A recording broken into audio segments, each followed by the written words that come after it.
پاکستان میں اس کے باوجود پاکستان جیسے ملک میں گستاخ رسول، گستاخی کے توہین کے مجرم اتنے زیادہ. یہاں تو ایک بھی ایسا گستاخ نہیں ہونا چاہیے تھا. اور سرکاری اعداد و شمار بتا رہے ہیں کہ اب تک وہ گستاخ جو قانون کی گرفت میں آئے وہ 415 یا 450 ہیں، اور قانون ہی کہہ رہا ہے، سرکاری اداروں کے اعداد و شمار ہی کہہ رہے ہیں کہ سوشل میڈیا پر اس وقت جو توہینات ہو رہی ہیں ان کی تعداد کوئی 100 200 400 500 نہیں ہے، بلکہ ہزاروں کی تعداد میں. 1 لاکھ سے زیادہ توہینات والے جو لنکس ہیں ان کو پی ٹی اے نے بلاک کیا ہے. یعنی 1 لاکھ مقامات پر، انٹرنیٹ پر 1 لاکھ مقامات پر توہینات ہو رہی، 1 لاکھ سے زیادہ ہو رہی توہینات ہو رہی. تو کرنے والے بندے بھی تو 1 2 4 نہیں ہوں گے نا. بات سمجھ آ رہی؟ پھر پہلے جو توہین ہوئی وہ آپ پوری 1500 سالہ تاریخ کو اگر اس عنوان سے سمجھیں اور مطالعہ کریں گے تو آپ کو پتہ چلے گا کہ گزشتہ کبھی کسی صدی میں بھی توہین اس انداز میں نہیں ہوئی جو آج ہو رہی ہے، کہ جس کے الفاظ اور جس چیز کو نقل کرنے کے لیے بھی مجھے 100 مرتبہ ابھی یہاں بیٹھ کر اپنے آپ کو حوصلہ دینا پڑ رہا ہے کہ میں کس طریقے سے آپ تک اس بات کو پہنچاؤں کہ یہ توہین عام نہیں بلکہ یہ پورنوگرافک توہین ہے. اور ان تفصیلات کو بیان کرنے کی ہمت نہیں ہوتی مجبوراً، چونکہ ایک لمبے عرصے تک اس کو بیان کیا بھی نہیں گیا، لیکن اب یہ باتیں میڈیا پر آئیں، سوشل میڈیا پر آئیں اور ہمارے سادہ لوگ مسلمانوں کو گمراہ کیا جانے لگا تو مجبوراً ہمیں یہ چیزیں آپ کے سامنے رکھنا پڑ رہی ہیں. یہ جو خبیث ہیں یہ توہینات کیا کرتے ہیں کہ جائے نماز کو اپنے جنسی عمل کے لیے استعمال کرتے ہیں. مسجد میں جائے نماز پر اپنی ننگے کھڑے ہو کر اپنی ویڈیوز بناتے ہیں اور ان کو سوشل میڈیا پر شیئر کرتے ہیں. اپنے جسم کے مخصوص اعضاء پر مقدس نام لکھتے ہیں، قرآنی آیات لکھتے ہیں، صحابہ کرام اہل بیت کے نام لکھتے ہیں، اور وہ ہستیاں کہ جن کا بے وضو نام لینا بھی شاید کہ جرم ہے، ان کے ناموں کو اپنے جسم کے گندے حصوں پر لکھتے ہیں اور پھر ان کی تصاویر بنا کر سوشل میڈیا پر اپلوڈ کرتے ہیں.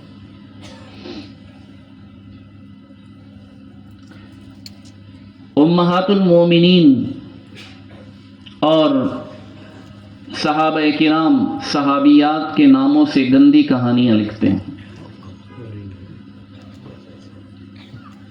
قرآن مجید پر اپنی غلاظت گراتے ہیں.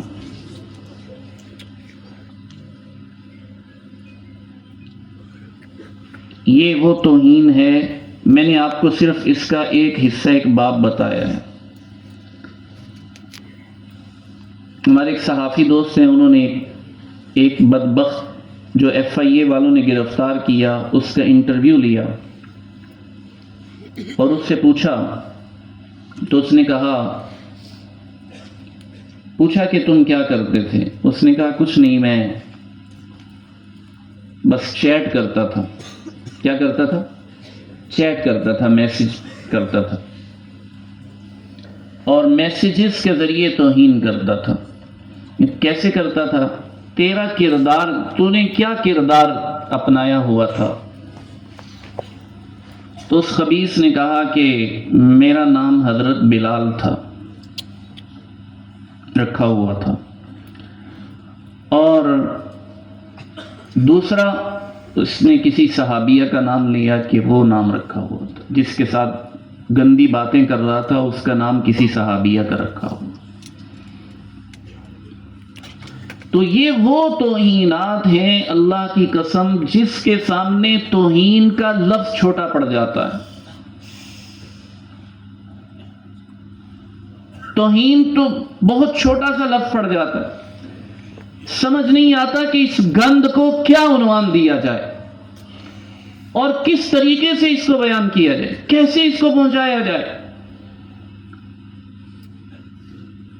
کہ وہ ملک جو رسول اللہ صلی اللہ علیہ وسلم کے نام پر حاصل کیا گیا، جو سرور کائنات صلی اللہ علیہ وسلم کی محبت پر حاصل کیا گیا، جو پاک پیغمبر علیہ الصلوۃ والسلام کے عاشقوں کا ملک کہلاتا ہے، جس کی پہچان غازی علم الدین اور ممتاز قادری جیسے جوان ہیں، غازی عبد الرحمن چیمہ جیسے لوگ ہیں، آج اس ملک کے ماتھے پر یہ ایک کلنک ہے، ایک سیاہ دھبا لگا ہے کہ اسی ملک میں ایک ایسی گندی نسل بھی آ چکی ہے کہ جو پیغمبر علیہ الصلوۃ والسلام کی، حضور علیہ الصلوۃ والسلام کے صحابہ کی، اہل بیت کی اس انداز میں توہین کرتے ہیں کہ جس جہاں توہین کا لفظ بھی چھوٹا پڑ جاتا ہے۔ اور اس سے بڑا المیہ وہ کیا ہے کہ یہ جتنے لوگ توہین کے جرم میں گرفتار ہوئے اب تک، ان میں 98% وہ ہیں جو مسلمان گھرانوں سے تعلق رکھتے ہیں۔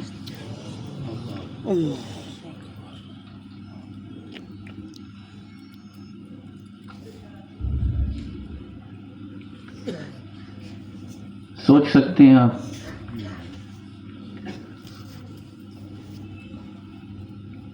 سمجھ نہیں آتا کہ کیسے میں اپنے اس درد کو آپ تک پہنچاؤں، کہ جب میں آپ کے سامنے اس کو بیان کر رہا ہوں تو میرے جسم کے رونگٹے کھڑے ہیں۔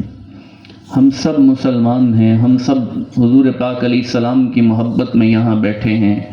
میرا ایمان، عقیدہ، نظریہ ہے کہ جب ہم یہاں بیٹھے ہیں تو ہماری حاضری گنبد خضرا پر لگ رہی ہے،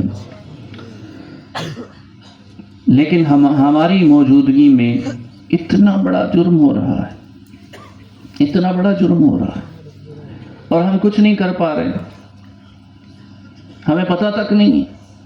شاید آپ میں سے بہت سارے لوگوں کو پتہ ہی نہ ہو، آج پتہ چل رہا ہو میری باتوں سے۔ ہمارے ہوتے ہوئے یہ سب ہو رہا پاکستان میں، اور ہم میں سے ہر ایک اپنی زندگی میں مگن ہے۔ میرے پاس ایک دوست آئے، وہ کہنے لگے کہ میں ختم نبوت کا کام میں پہلے بہت جڑتے تھے، اب نہیں جڑتے۔ میں نے کہا کیا ہوا؟ کہتے ہیں وہ مجھے کسی جگہ تدریس کا موقع مل گیا، تو میں نے کہا یہ بھی دین کی خدمت ہے، یہ کر لوں۔ تو میں خاموش ہو گیا، کہنے لگا آپ کو اچھا نہیں لگا؟ میں نے کہا اچھا تو دین کی خدمت ہے، کیوں برا لگے گا؟ لیکن اللہ آپ سے ایک کام لے رہے تھے، کیا آپ نے اس کو کہیں حقیر تو نہیں سمجھا کہ میں یہ کر رہا ہوں اور یہ اس سے اعلیٰ کام ہے؟ اور دوسرا میں نے ان سے کہا کہ دیکھیے ہر دور کے تقاضے ہوا کرتے ہیں۔ آج کے دور میں کیا تدریس کے میدان میں ضرورت پوری ہو رہی ہے؟ یہ دیکھنے کی ضرورت ہے۔ تدریس کے میدان میں کیا ضرورت پوری ہو رہی ہے؟ انہوں نے کہا ہو رہی ہے۔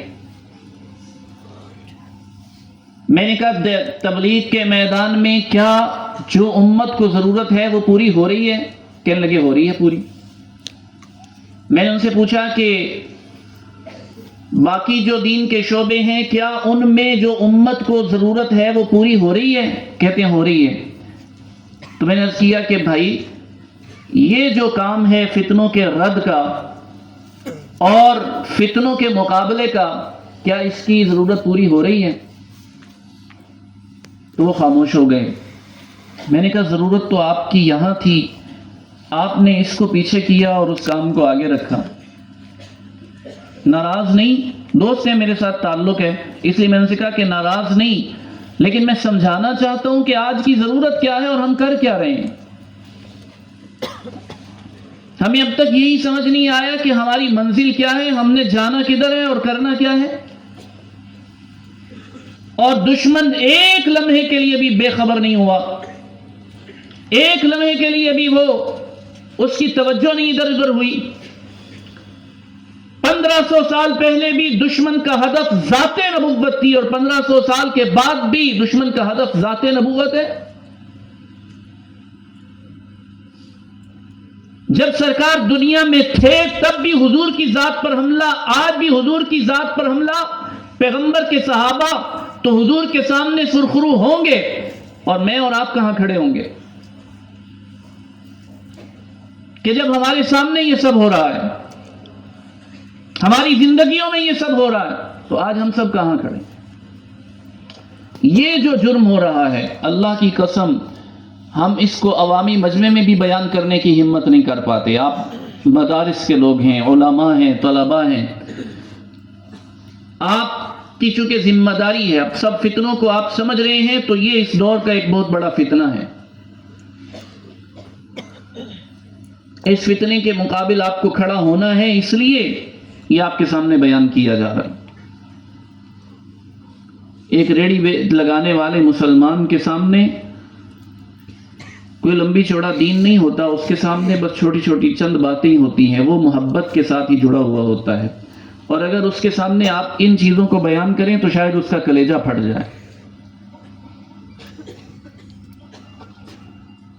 مسلمان جتنا بھی کمزور ہو، جتنا بھی علمی عملی اعتبار سے کمزور ہو، اتنا بے غیرت نہیں ہوتا کہ وہ اس درجے تک پہنچ جائے۔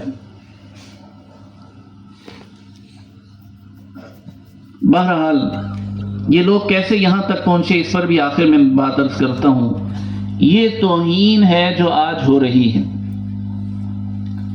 اب ہوا یہ کہ 2022 میں یہ توہینات کے واقعات بڑھے، زیادہ ہوئے، تو اس وقت یہ عدالتوں میں معاملات پہنچے، تو ایف آئی اے ایک ادارہ ہے جس کا کام ہے انٹرنیٹ پر جرائم کو کنٹرول کرنا، انٹرنیٹ پر ہونے والے جرائم کو دیکھنا۔ ان کو درخواست دی گئی کہ انٹرنیٹ پر، سوشل میڈیا پر یہ سب کچھ ہو رہا ہے، مسلمانوں نے، اہل اسلام نے، عاشقان رسول نے ان کو درخواستیں دی، لیکن جتنی درخواستیں دی گئیں اتنا کام کرنے کے لیے ان کے پاس افراد نہیں تھے۔ عدالتوں میں یہ کیس چلتے رہے، معاملات چلتے رہے۔ 2022 میں پاکستان کا ایک قانونی آئینی ادارہ ہے پنجاب قرآن بورڈ کے نام سے، ان تک رسائی حاصل کی گئی، ان کو یہ درخواستیں دی گئیں کہ قرآن مجید کی بے حرمتی اس انداز میں ہو رہی ہے۔ انہوں نے ان کیسوں کو دیکھا تو انہوں نے ایف آئی اے والوں کو متوجہ کیا، انہوں نے عدالت میں درخواست دی، تو لاہور ہائی کورٹ نے 2022 میں ایف آئی اے کو حکم دیا کہ ایف آئی اے میں ایک ایسا سیل بنایا جائے، ایک ایسا اس کا یونٹ بنایا جائے کہ جو توہینات کو دیکھے۔ چونکہ الگ سے ان کے پاس کوئی سسٹم نہیں تھا، اس لیے ان سے کہا گیا کہ الگ سسٹم بناؤ جس کا کام ہی صرف ان جرائم کو روکنا ہو۔ چنانچہ ایف آئی اے کا الگ یونٹ قائم ہوا اور اس کے تحت کارروائیاں تیز ہوئیں، گستاخ قانون کی گرفت میں آنے لگے۔ پہلے یہ معاملات چل رہے تھے 2016، 17، 18 میں۔ جو لوگ فیس بک، سوشل میڈیا استعمال کرتے ہیں ان کے علم میں ہوگا کہ بھینسا گروپ، موچی گروپ کے نام سے کچھ خبیث آئے تھے جنہوں نے یہ خباثتیں شروع کی تھیں۔ اس کے بعد پھر جب قانونی گرفت ان گستاخوں کے گرد قانون کا گھیرا تنگ ہونے لگا تو انہوں نے کچھ عرصہ تک تو یہ چلا، اور پھر جب زیادہ گستاخوں کی گرفتاریاں ہوئیں تو ان کے جو حامی ہیں، جو ان کے معاونین اور مددگار ہیں، جو مختلف قسم کی انسانی حقوق کے نام کی تنظیمیں ہیں وہ ان کی حمایت میں آئیں میدان میں، اور انہوں نے ان کی سہولت کاری کا آغاز کیا، تو عجیب معاملات سامنے آئے اور انہوں نے ایک نیا بیانیہ پیش کیا۔ اور وہ بیانیہ کیا تھا؟ انہوں نے کہا کہ پاکستان میں کوئی ایسا گروپ ہے کہ جو لوگوں کو توہین کے جرم میں پھنساتا ہے۔ الفاظ یاد رکھنے آپ نے، پاکستان میں کوئی ایسا گروپ ہے کہ جو لوگوں کو توہین کے جرم میں پھنساتا ہے اور پھنسا کر پھر ان سے پیسوں کا مطالبہ کرتا ہے، پیسے دے دیے جائیں تو چھوڑ دیا جاتا ہے، نہیں تو ان کو جیل میں بھیج دیا جاتا ہے۔ ایف آئی اے کے لوگ بھی ان میں ملوث ہیں، اور یہ سارے، یہ کہانی گھڑی گئی، اور اس کہانی کو بنیاد بنا کر مجرموں کو معصوم بنا کر دنیا کے سامنے پیش کیا جانے لگا۔ بھئی معاملہ کیا ہے؟ ایسا کیسے ہوا؟ کیسے ہو رہا ہے ایسے؟ تو اس کے لیے ایک اور کہانی گھڑی انہوں نے، اور وہ کہانی کیا گھڑی؟ انہوں نے کہا کہ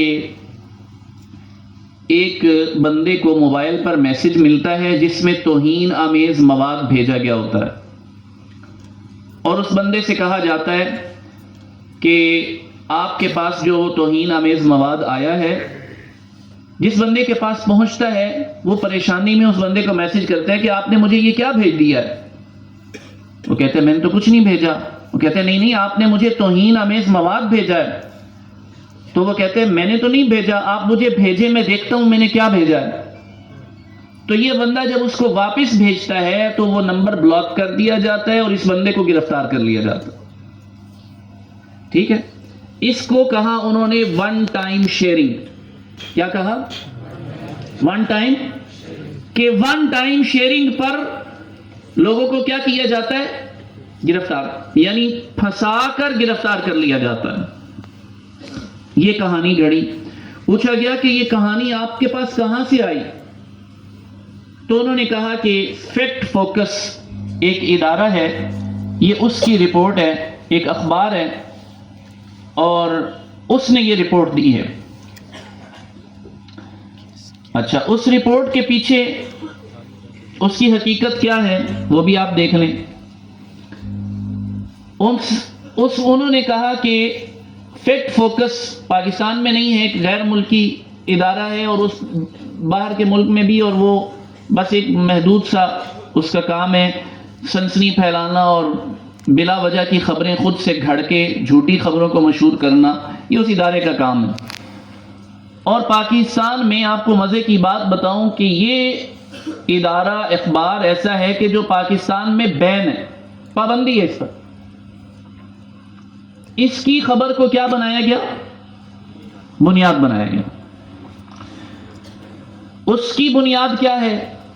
کہا گیا کہ پاکستان کا ایک ادارہ ہے اسپیشل برانچ، اسپیشل برانچ کی ایک رپورٹ فیکٹ فوکس کو ملی، اور اس رپورٹ میں یہ لکھا گیا تھا کہ پاکستان میں کوئی ایسا گروپ ہے جو لوگوں کو اس جرم میں پھنساتا ہے۔ عدالت تک بات پہنچی، اور مقدمہ عدالت میں جب چلا تو وہاں یہ سوال آیا کہ کیا اسپیشل برانچ اس کی تائید کرتی ہے؟ اسپیشل برانچ کے ڈی آئی جی صاحب عدالت میں پیش ہوئے، انہوں نے اپنی رپورٹ دی، اور انہوں نے ریٹن رپورٹ میں یہ لکھا کہ جو رپورٹ جس کو بنیاد بنایا جا رہا ہے وہ ہماری کوئی مصدقہ رپورٹ نہیں، وہ ہماری کوئی مصدقہ رپورٹ نہیں، بلکہ کیا ہے؟ ایک سورس رپورٹ ہے۔ سورس رپورٹ کس کو کہتے ہیں؟ کہ ہمیں مخبر نے خبر دی، چونکہ ایک سرکاری ادارہ ہے تو ان کو کوئی بندہ اگر خبر دیتا ہے تو ان کے ذمہ ہے کہ اس خبر کو لکھیں اور اس کی تصدیق کریں۔ ٹھیک ہے، انہوں نے کہا ہمارے پاس خبر آئی، ہمارے پاس اس کی تصدیق کوئی موجود نہیں، ہمارے پاس اس کا کوئی ثبوت موجود نہیں ہے۔ اب یہ رپورٹ جھوٹی ثابت ہو گئی، خبر جھوٹی ثابت ہو گئی، بنیاد اس کو بنایا گیا اور ابھی تک اسی کو بنیاد بنایا ہوا ہے، جبکہ عدالت میں یہ سب ثابت ہو چکا کہ یہ رپورٹ غلط ہے۔ اور اس رپورٹ کو لکھنے والے، یعنی اخبار میں، ادارے میں تو جنہوں نے لکھی سو لکھی، اخبار میں اس رپورٹ کو لکھنے والے کون لوگ ہیں؟ دو عورتوں کے نام اس میں آتے ہیں، ایک کا نام قندیل عظیم ہے۔ اس عورت کے نظریات یہ ہیں کہ وہ کہتی ہے کہ گستاخی جو ہے وہ ہر ایک بندے کا حق ہے، وہ جو چاہے کسی کے بارے میں بک سکتا ہے، ٹھیک ہے۔ اور دوسری خاتون، اس نے کہا کہ یہ رپورٹ میں نے لکھی ہے، اس کا نام سونیا خان خٹک ہے، سوشل میڈیا پر وہ لکھتی ہے، اس کا دعویٰ کہ یہ رپورٹ میں نے لکھی ہے، اور یہ خاتون بھی ختم نبوت کی منکر ہے۔ اب آپ کو بات سمجھ آ گئی کہ جنہوں نے رپورٹ لکھی ہے ان کی اپنی دینی عقائد کے اعتبار سے ان کی کیا حالت ہے، کہ وہ گستاخی کو حق سمجھتے ہیں، اور ان میں سے ایک وہ ہے کہ جو ختم نبوت کی منکر ہے، تو ان کو اس سے کیا فرق پڑتا ہے؟ اور پھر وہ پاکستان میں ہے بھی نہیں۔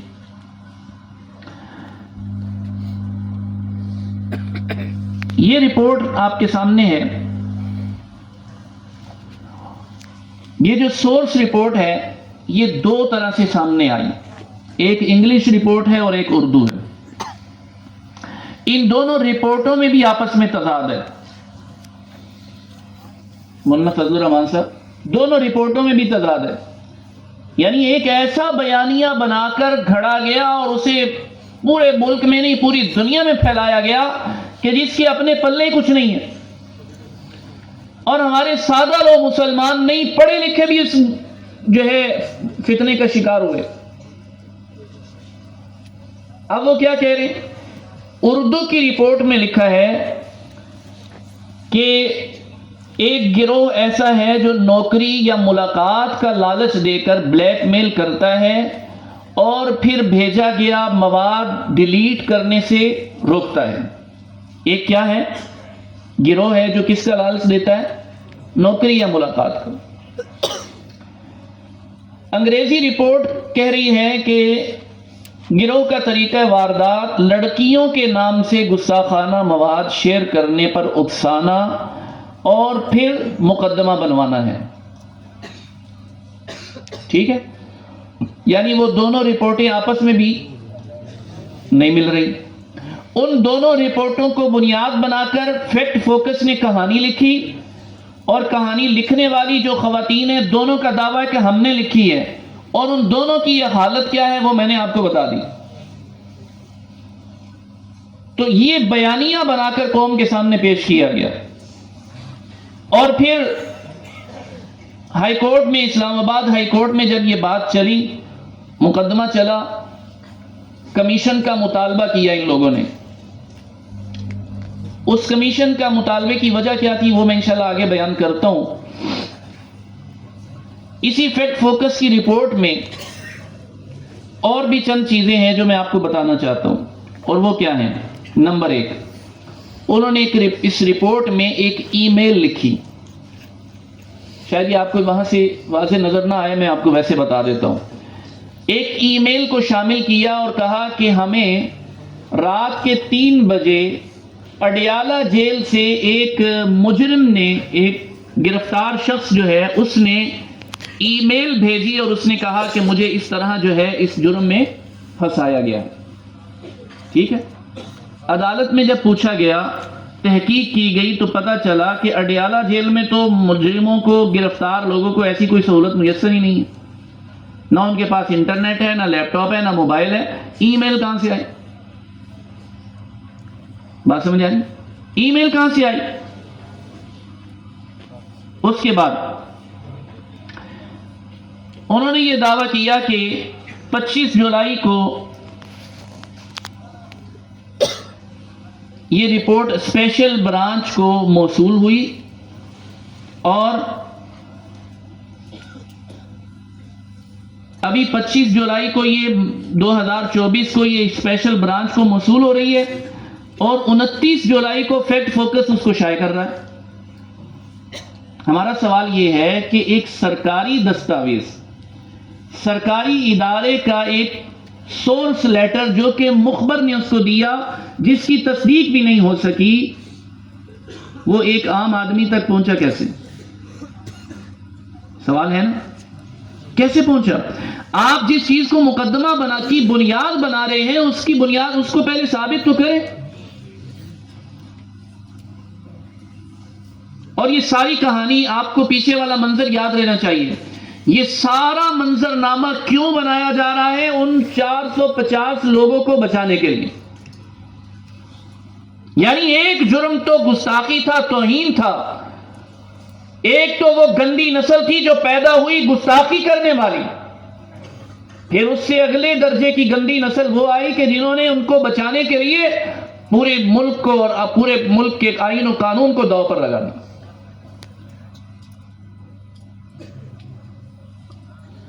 اس کے بعد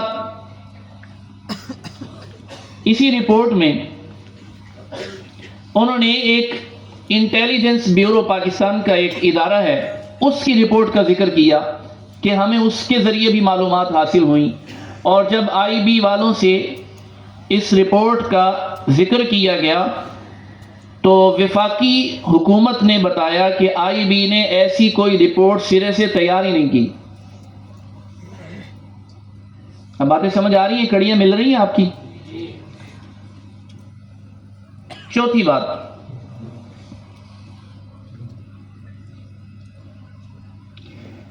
جو درخواست اس ساری رپورٹ کو بنیاد بنا کر وزارت داخلہ کو درخواست دی گئی، یہ آپ کے سامنے یہ درخواست دی گئی، اس درخواست میں 134 اہل خانہ کے ملزمان کی طرف سے لکھا گیا کہ یہ درخواست جو ہے وہ 134 ملزموں کے اہل خانہ کی طرف سے ہے۔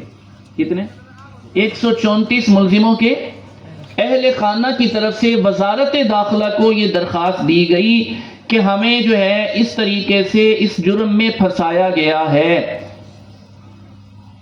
وزارت داخلہ نے یہ رپورٹ، یہ لیٹر جس پہ 134 لوگوں کے ملزموں کے اہل خانہ کے دستخط موجود تھے، ان کے نام لکھے گئے، ان کے دستخط کیے گئے، وہ موجود تھے۔ ایف آئی اے والوں سے کہا کہ یہ رپورٹ ہمارے پاس آئی ہے، یہ لیٹر آیا ہے، ذرا اس کی تصدیق کریں۔ تو ایف آئی اے نے، جو لاہور کا ایف آئی اے ہے، انہوں نے جو اس لاہور کے ایف آئی اے میں جو نام آتے تھے ان کے رینج میں، انہوں نے ایسے 39 لوگوں سے رابطہ کیا اور ان سے کہا کہ آپ کے ہمارا یہ وزارت داخلہ سے یہ لیٹر ہمارے پاس آیا ہے، آپ کے اس پر دستخط موجود ہیں، آپ کا نام ہے کہ یہ رپورٹ، یہ درخواست آپ کی طرف سے کی گئی ہے۔ تو انہوں نے کہا کہ ہم نے تو کوئی درخواست نہیں دی، ہم نے تو کوئی درخواست دی نہیں ہے۔ 39 ملزموں کے گھر والوں نے کیا کہا؟ ہم نے کوئی درخواست نہیں دی۔ تو اب دیکھیں کہ کس طرح سے جو ہے وہ گمراہ کیا گیا۔ جب تحقیق مزید کی گئی تو اس رپورٹ میں، اس درخواست میں جو یہ وزارت داخلہ کو دی گئی تھی کہ ہماری سنوائی نہیں ہو رہی، ہمارے جو ہے وہ ہمیں تحفظ فراہم کیا جائے اور ہمیں جو ہے وہ رہائی دلوائی جائے، اس رپورٹ کی، اس درخواست کی جب تصدیق کی گئی تو پتہ چلا کہ اس پر جو پتے لکھے تھے وہ اکثر جعلی تھے، اور ان کے لوگوں نے کہا کہ ہم نے کوئی درخواست دی نہیں ہے۔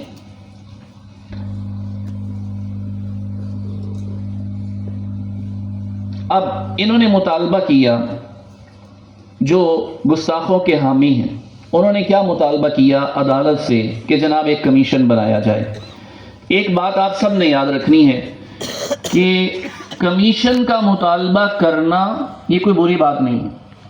کمیشن کا مطالبہ کرنا کوئی بری بات نہیں۔ مجرم کہہ سکتا ہے کہ جی مجھے جو تحقیقات ہو رہی ہیں مجھے ان پر اعتماد نہیں، عدالت اس کے لیے الگ سے کمیشن بنائے جو اتنے ججز پر مشتمل ہو یا اتنے لوگوں پر مشتمل ہو وہ درخواست دے سکتا ہے، لیکن کون دے سکتا ہے؟ مجرم دے سکتا ہے۔ کون دے سکتا ہے؟ ملزم دے سکتا ہے، جس پر مقدمہ چل رہا ہے وہ یہ درخواست دے سکتا ہے، کوئی دوسرا بندہ یہ درخواست نہیں دے سکتا۔ ٹھیک ہے، اب انہوں نے درخواست دی ملزموں کی طرف سے، ٹھیک ہے، اور وجہ کیا تھی وہ بھی دیکھ لیں۔ ان کا مطالبہ تھا کہ جوڈیشل کمیشن بنایا جائے۔ ہوگا کیا کہ جب ہم یہ مطالبہ کریں گے تو عدالتی کارروائی جو ہے وہ رک جائے گی۔ جب عدالتی کارروائی رک جائے گی تو ہم تاخیر کو بنیاد بنا کر وہ عدالتوں سے مجرموں کی ضمانتیں حاصل کریں گے کہ مقدمہ تو چل نہیں رہا اور سپریم کورٹ میں چل رہا ہے، تو اس کو کیوں جیل میں ڈالا ہوا ہے، اس کو کیوں رکھا ہوا ہے، اس کو اتنے عرصے کے لیے ضمانت پر رہا کیا جائے۔ یہ کہانی ساری کی ساری جو پیچھے سے چلی وہ گھڑنے کا مقصد یہ تھا کہ کسی نہ کسی طریقے سے ان کو کیا کیا جائے، رہا کیا جائے۔ جیسے ہی یہ فیصلہ ہوا کہ کمیشن بنا دیا جائے تو صرف ایک ہی جج کی عدالت میں 27 مجرموں کی ضمانتیں ہوگی۔ 27 مجرموں کی کیا ہوا؟ ضمانتیں ہوگی، یعنی 27 کیسوں میں ضمانتیں ہوگی، اور ان 27 یا 37 ضمانتوں میں جو ہوئی ہیں تقریباً 82 کے قریب گستاخ رہا ہوئے ہیں۔ یہ 1 2 4 نہیں ہے حضرت، 82 گستاخ رہا ہوئے ہیں، اور ان میں سے کئی تو فرار ہو گئے اسی وقت ملک سے۔ ان میں ایک وہ شخص بھی تھا طیب بن عارف نامی، وہ بدبخت، میں نے اس خبیث کو دیکھا عدالت میں، چونکہ میں بھی ایک کیس میں گواہ ہوں تو میرا بھی عدالت میں جانا ہوتا رہتا ہے، میں نے بھی اس خبیث کو وہاں پر دیکھا۔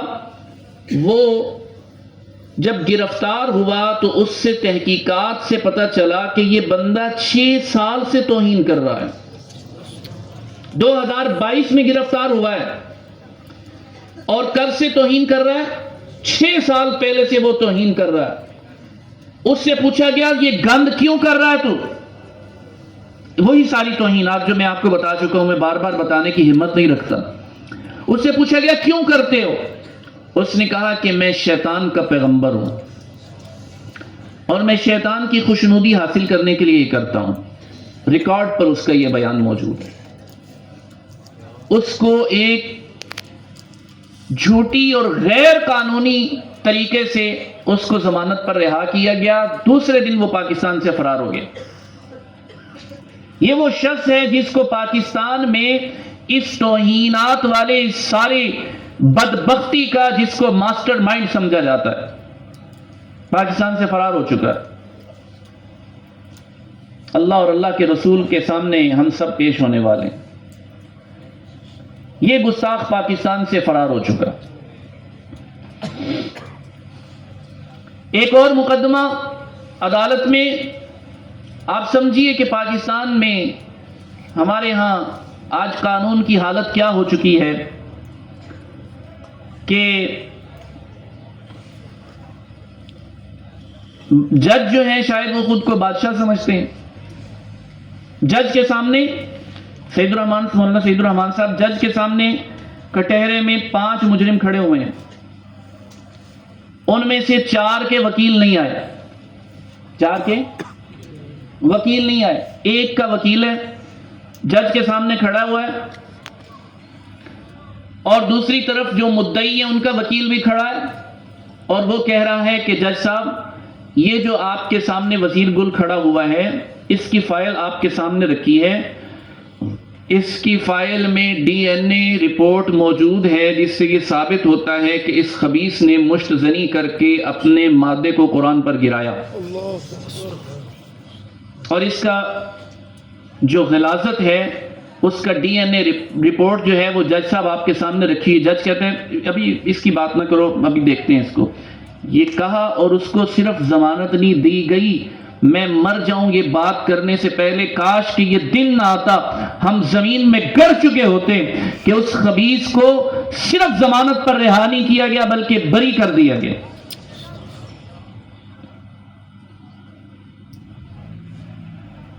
اب کس کے سامنے جا کر رونا روئیں گے؟ یہ جو پیچھے کے ہاتھ ہیں، یہ جو لوگ سارا اس معاملے کو لے کر چلے، جن کو یہ میں کہا کرتا ہوں درد ذہ ہوا کہ یہ جو خبیث ہیں ان کو بچایا جائے، کیوں؟ کون لوگ ہیں؟ یہ بھی تو پتہ ہونا چاہیے نا، کون لوگ ہیں جو ان کی حمایت کے لیے آئے؟ کون ایسے خبیث ہیں؟ مسلمان نہیں ہو سکتا۔ کون ہے جو آیا اور اس نے کہا کہ نہیں ان کو چھوڑا جائے؟ تو یہ ہیں۔ آپ کسی بھی فتنے کو اٹھا کر دیکھیں گے تو آپ کو اس کے پیچھے قادیانیت کا کردار کار فرما نظر آئے گا۔ میں خود اس وکیل کو جانتا ہوں جس کا نام عثمان کریم الدین ہے، جو مبارک ثانی کیس میں جو اس مبارک ثانی کا وکیل تھا، وہ بھی مرزے کی طرح کانا ہے۔ تو وہ ان کیسوں میں پیش ہوتا ہے، اور یہ سپریم کورٹ کا وکیل ہے۔ سپریم کورٹ کا وکیل کچھ سستا نہیں ہوتا۔ سپریم کورٹ کا وکیل سستا نہیں ہوتا، اس کی اچھی خاصی فیس ہوتی ہے۔ اور پیچھے جو کہانی گھڑی گئی اس میں ایک بات یہ بھی رکھی گئی کہ یہ جتنے لوگوں کو پھنسایا گیا ہے یہ غریب لوگ ہیں، یہ بھوکے ہیں، ان کے گھر میں روٹی نہیں پکتی 2 وقت کی، اور ان سے پیسوں کا مطالبہ کیا جاتا، ان کو پھنسا کر ان سے پیسوں کا مطالبہ کیا جاتا ہے۔ اب کیا ہوا؟ جب یہ معاملات کھلنا شروع ہوئے، تحقیقات ہوئی، تو ایک بندہ جو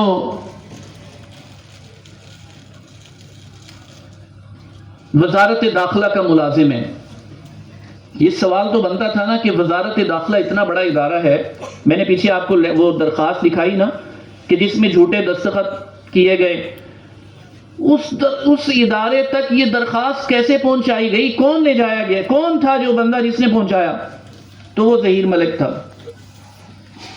اور ظہیر ملک جو ہے وہ قادیانی، جب اس کو جو ہے وہ ہیومن کمیشن، جو ہیومن رائٹس کمیشن ہے، اس سے جو ہے کیا کہتے ہیں رشوت لینے کے شک میں جب اس کو گرفتار کیا گیا، تو پتہ چلا کہ اس بندے سے مرزا جو قادیانیوں کا خلیفہ ہے اس کے نام لکھا گیا، ایک خط اس سے برآمد ہوا جس میں یہ لکھا تھا کہ ہم قادیانی کمیونٹی کے لوگ پوری کوشش کر رہے ہیں کہ ان گستاخوں کو کسی نہ کسی طرح رہا کروایا جائے۔ ایک قادیانی یہ سامنے آیا، دوسرا قادیانی سپریم کورٹ کا وکیل عثمان کریم الدین، تیسری وہ خاتون جس نے رپورٹ لکھی، اور اس نے اپنے سوشل میڈیا پر کسی ڈھکے چھپے کسی جگہ پر نہیں، کسی جو ہے وہ نجی مجلس میں نہیں، اپنے سوشل میڈیا پر باقاعدہ یہ لکھا کہ ختم نبوت جو ہے، یعنی یہ تو مانا جا سکتا ہے کہ آپ صلی اللہ علیہ وسلم اللہ کے نبی ہیں، لیکن یہ ضروری نہیں ہے کہ حضور اللہ کے آخری نبی۔ یہ اس نے اپنا عقیدہ اپنے فیس بک، اپنی سوشل میڈیا اکاؤنٹ پر لکھا۔ ایسے لوگ، اب آپ کو سمجھ آئی کہ وہ سارے لوگ جنہوں نے یہ سارا مقدمہ اٹھایا وہ کون لوگ ہیں؟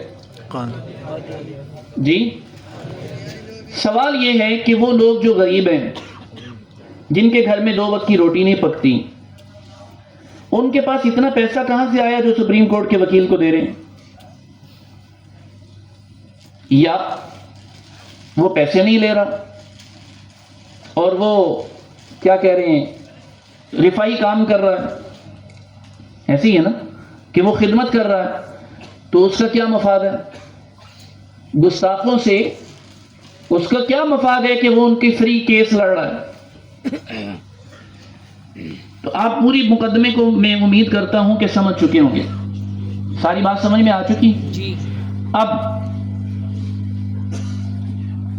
یہ سب کچھ ہو رہا ہے، اور اس کے سامنے ہمارے مطالبات کیا ہیں، ہمیں کرنا کیا ہے؟